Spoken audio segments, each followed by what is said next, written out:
first demand is Regional Plan RP 2021 shall be kept in abeyance with immediate effect. Okay.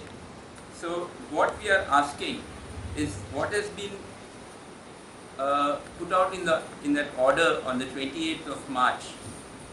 That order be taken back and no permissions be given for any constructions in settlement zones of RP 2021. You may then say, how do we go ahead? So I will go to point number 4, which is the interim period in this list of 6 demands.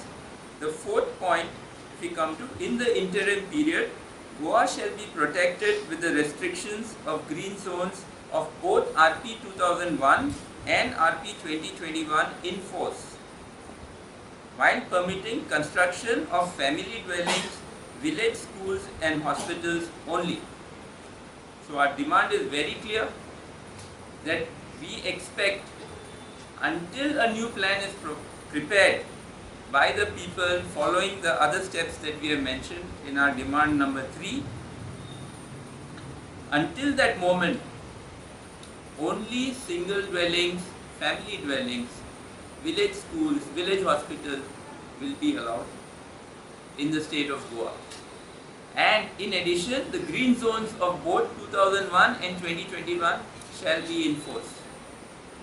And we expect that the government will immediately respond to our demand and also, finally concede what has been stated by the task force of the government itself in 2007, that there is no data with the Goa government, that the Goa government has absolutely no data on any of our environmental, economic or social aspects.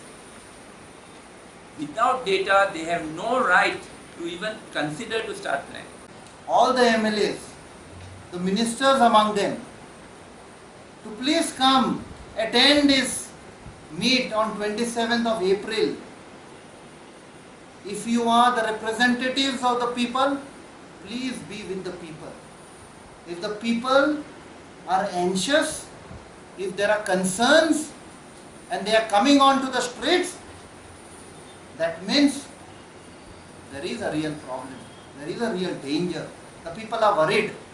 The same people who had elected less than a year back, the elected representative, Tane Awaz Dila, in the name of Moicho Awaz, an apt name for the voice of the people of Goa. Please come, be our guest.